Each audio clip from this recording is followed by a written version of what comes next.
Oh, straight into the roof of the net. Nice one. Straight down the middle. So a good performance from both teams here today. Hi, welcome to Firstpost. I am Rupha Ramani. Let's get started.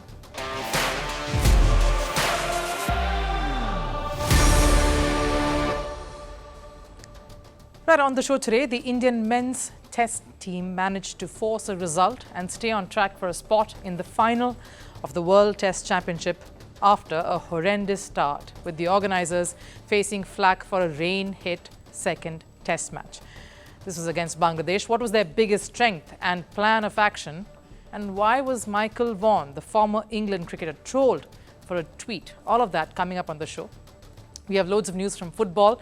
Legendary footballer and face of Cameroon, Samuel Eto'o, has been banned for 6 months by FIFA. Is this the final nail? What's brought this international former footballer and association president into disrepute? And Jose Mourinho is at it again. You can take the man out of the antics, but can you take the antics out of this man? He's at it in the Turkey Football League 2. Stay tuned to know more. But first, a look at the headlines on Sports 360. We'll start with cricket. IPL franchise Delhi Capitals co-owner GMR Group have acquired English county side Hampshire Cricket. They've acquired some stake in it, 53%, in a deal worth close to $48 million. This is the first instance of a foreign ownership in county cricket. Over in football, Atletico Madrid are set to face a partial or full stadium shutdown. This after the club's fans disrupted a home game against Real Madrid. Atletico supporters threw objects at Real goalkeeper Thibaut Courtois during the La Liga derby. Atletico has already banned a fan for life. The Spanish Football Federation is set to meet to take a final call. Cristiano Ronaldo starred in an Al Nassr's 2-1 victory over Qatari side Al Rayyan. This was Al Nassr's first win in the AFC Champions League this year. Sadio Mane opened the scoring for Al Nassr in the first half. Ronaldo added another goal in the second. Al Rayyan's only goal came from Roger Geets. Over in tennis, world number 3 Carlos Alcaraz cruised into the semi-final of the China Open. The second seed dominated Karen Khachanov of Russia 7-5, 6-2 straight sets, and it lasted an hour and 37 minutes. Alcaraz next faces third seed Daniil Medvedev. And baseball legend Pete Rose has passed away at the age of 83. Despite being the all-time hits leader, Rose's career was rather tainted. He was banned for life on gambling charges while managing Cincinnati Reds in 1989. Fans have now gathered at Pete Rose's statue outside the Great American Ballpark in Cincinnati. Fans at the Indian city of Kanpur got what they came for.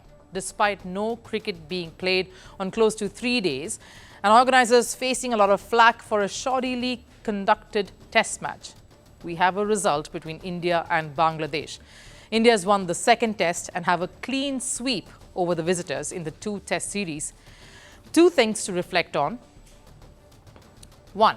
India's hunt for a spot in the final of the World Test Championship. That is on track.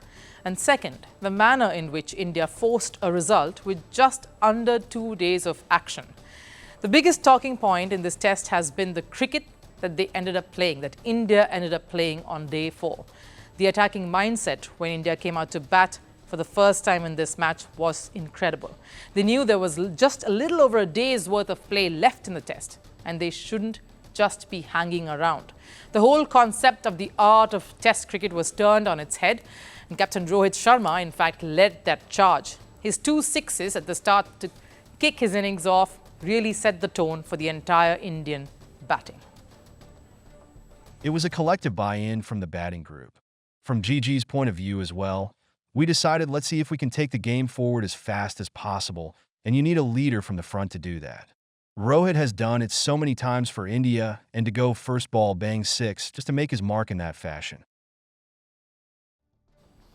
The whole team collectively went on the aggressive mode. Yashasvi Jaiswal was the star of the top of the order, a 51-ball 72 at the start, and it had to send Bangladesh into panic mode. In fact, Moni Mokul last night even said that Bangladesh looked like they weren't expecting that sort of an attack. The idea was to get a result. The agenda was clear. They had to score as much as they could that day, and they had to do it fast. Jaiswal and Rohit set the tempo, really. Shubman Gill followed. Virat Kohli got off to some hits, but the lower order assault didn't come from Rishabh Pant this time, but KL Rahul instead, who seems to have found that rhythm once more. A 43 ball 68, really putting that bow on the present pretty nicely. In fact, India was so clinical in their plan, very true to their offensive play, that they broke plenty of records on the day. They were the fastest to 50 runs, getting that in around 3 overs. Fastest in tests to 100. Fastest to 150, 200 and 250. Sure, wickets were falling, but the scoring rate was continuously high enough. And day 5 was a mere formality with Ashwin and Jadeja, their 2 bowlers, doing the deed. But the one thing that's got everyone talking is what Michael Vaughan ended up saying at the end of day 4.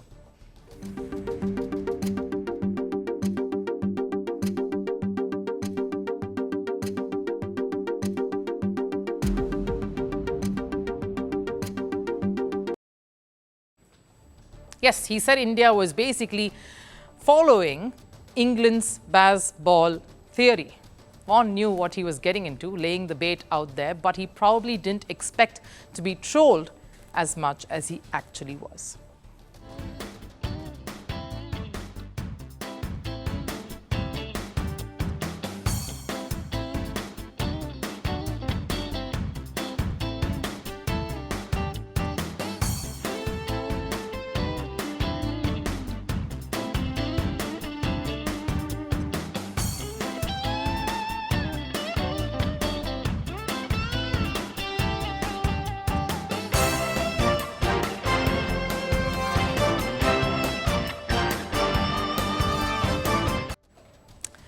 Right, India's Virender Sehwag was probably the one who needs to be credited for this sort of a fierce play. He's always played with an attacking intent. It's not something England discovered or invented on their own. Fans, of course, lashed out at Vaughan for this comment, saying India had plenty of power hitters who weren't inspired by any English game plan. He somehow always seems to get into such troubles, does Vaughan. Like Jaiswal or Rishabh Pant, they even had the unlikeliest quarters stand up and get into deliverance mode in KL Rahul. Vaughan really getting caught in his own gambit. But the bigger picture here, India men's team marches on with New Zealand being their next opponent. One of the biggest sporting names to come out of Cameroon, Samuel Eto'o, finds himself at crossroads. A football legend who had a global impact, shining the spotlight on Cameroon. The very same Eto'o is now coming into the middle of all things infamous. Samuel Eto'o, who is the president of Cameroonian Football Federation, or the FECAFOOT, has been handed a 6-month ban by FIFA. He cannot attend any international matches of Cameroon. This after FIFA's disciplinary body found Eto'o guilty of offensive behavior.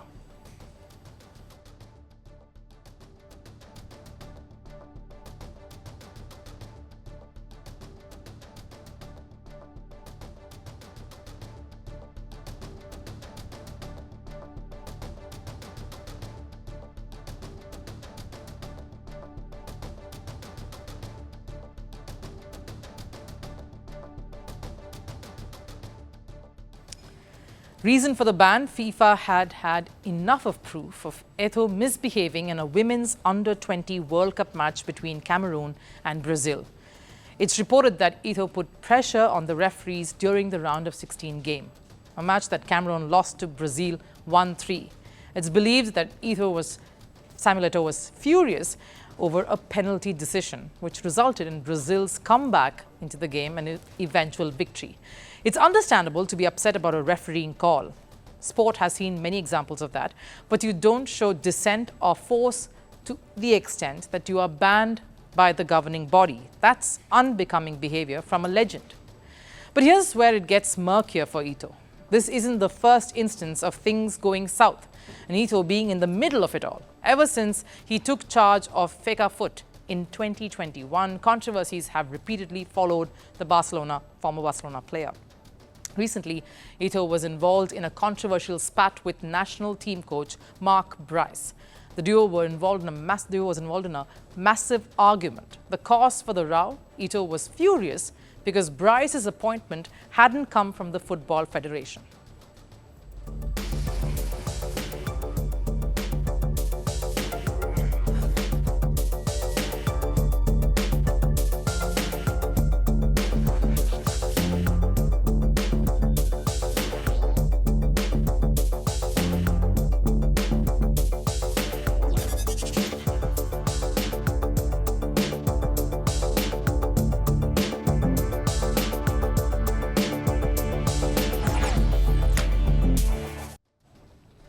There were also reports that Bryce was sacked by Eto'o briefly right after that. But when reports of the row went public, Eto'o was forced to issue an apology and reappointed Bryce.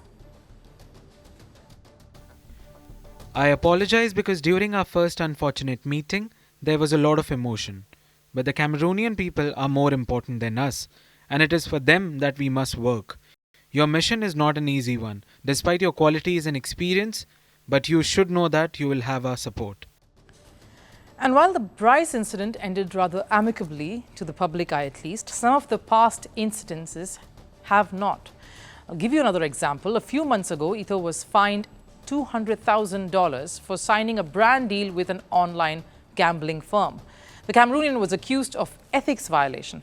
At the start of this year, Eto'o was accused of match fixing, inciting violence and making threats to players in the national side. In a file sent to FIFA's ethics committee, it is alleged that Eto'o is abusing his powers as the president, a matter that FIFA is, of course, still investigating because, as we know, any conflict has two sides to it, and Eto'o's side is just as valid, yes, just that he has not come out and made any statements regarding these allegations. And if these allegations weren't enough, Eto'o's public outburst has been a long-standing cause of concern.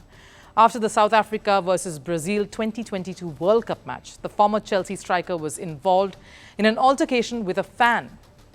Not the best thing to be portrayed, and Eto'o isn't just a president of a federation.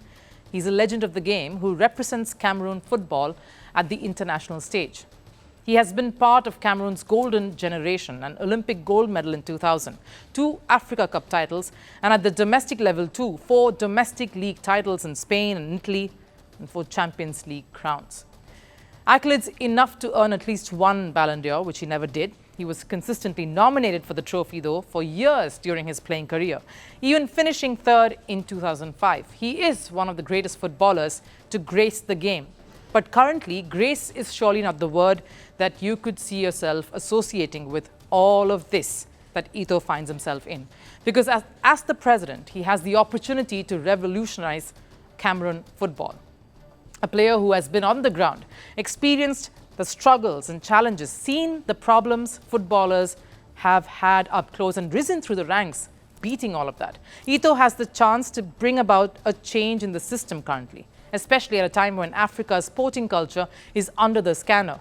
Just recently, a marathon runner, Rebecca Cheptegei, was murdered.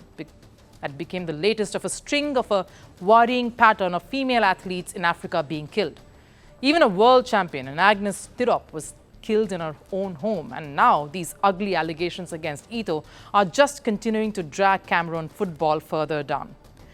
Given the latest suspension, it is unclear whether Eto'o would return to his role, because even if the African football has been considerate towards Eto'o because of his legacy, the question remains for how long can they bear this and what more?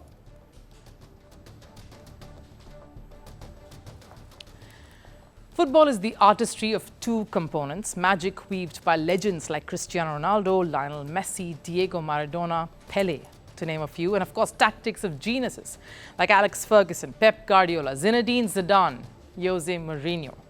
But apart from their genius, it's the antics of managers like Jose Mourinho that make football more interesting to watch. Mourinho, who is known for his sarcastic and vocal protests from the dugout, added another episode to the list. The Fenerbahce manager protested a VAR decision by placing a laptop in front of the TV camera to prove that the referee's decision was in fact incorrect. He did not get any brownie points for that grand gesture, but was definitely docked. This is not the first time Mourinho has shown his irritable side, resulting in hilarious moments for us, for sure. The special one has been producing many such special moments for years now. Take a look. Portugal, England, Italy, Spain and England again. Not Peter Dury poetically describing Cristiano Ronaldo's career trajectory, but the career path of an equally big wizard of the game. Jose Mourinho, the special one, who has travelled places to impart his own knowledge. And while the country or the style of football have been different, Mourinho and his antics from the sidelines have been a constant. And that is now visible in Turkey too. When Mourinho took charge of the Turkish club Fenerbahce, it was believed that the Portuguese manager would finally slow down. But this is Jose Mourinho. His passion can never be mellow. During the Fenerbahce and Antalyaspor match, Mourinho protested against a VAR decision. And how did he do that? He put a laptop in front of a TV camera, displaying a picture in an effort to show that the offside decision was incorrect. The sight was incredible, but unfortunately no points for being a wisecrack here. Instead, Mourinho was shown a yellow card. And even after that, he did not stop. For us, it's a good goal. I like good VAR. I just want a VAR that helps the referee to take the right decisions. This is after Fenerbahce won the match 2-0. Despite leading, Mourinho was hungry for that third goal. So imagine how livid he would have been if his side were to lose. Turkish club Galatasaray know exactly how that feels. Last week, Jose Mourinho let the Galatasaray coach Okan Buruk have it. Mourinho did not take part in the post-match press conference. The reason? Not because Fenerbahce lost the match 1-3, but because Buruk took an hour to finish his press conference. So a furious Mourinho decided to not attend the conference at all. And the heat is not just restricted to the sidelines or around the media box. If Mourinho wants to make a point, he will do it in a car park too. During his stint with Italian club AS Roma, Mourinho was fiercely critical of the refereeing in his side's clash with Sevilla in the Europa League final. Roma ended up losing that one on penalties. Mourinho confronted the match official Anthony Taylor in the car park. And obviously Mourinho was far from polite. The language was indeed colourful. Following the confrontation, he was handed a 4-match suspension. From Chelsea to Manchester United to even Real Madrid, Mourinho is known for his touchline aggression. So fierce that the chances of him getting a red card is higher than that of his own players. Back when he was still part of Europe, competing for Champions League and league titles, the attitude was never to let his opponents get under his skin, even when he was losing. So much so that a verbal battle even transformed into a physical one at times. In 2011, when Mourinho was Real Madrid's manager, he took the Supercopa loss against Barcelona personally. He jabbed a finger in Barcelona assistant coach Tito Villanova's face. Tito responded by striking Mourinho. The fight turned ugly and Mourinho was suspended for 2 matches. But does this faze the special one? Not one bit.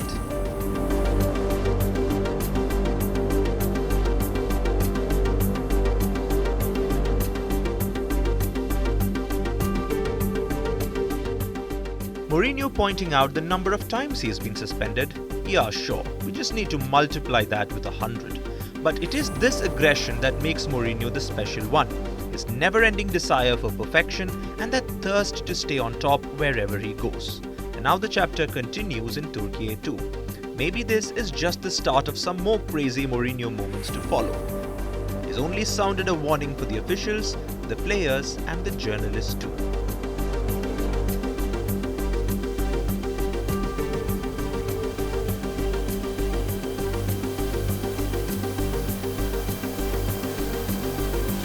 I think I'm a special one.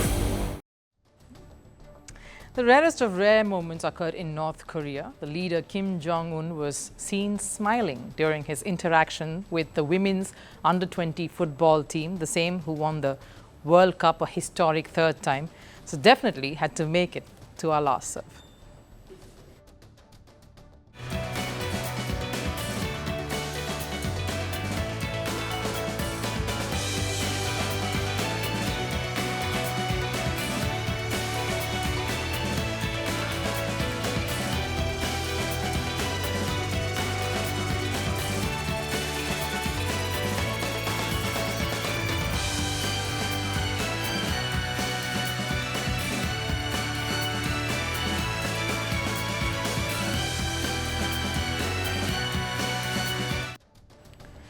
That wraps it up here on First Sports. I'll see you again tomorrow, of course. Till then, take care. Bye-bye.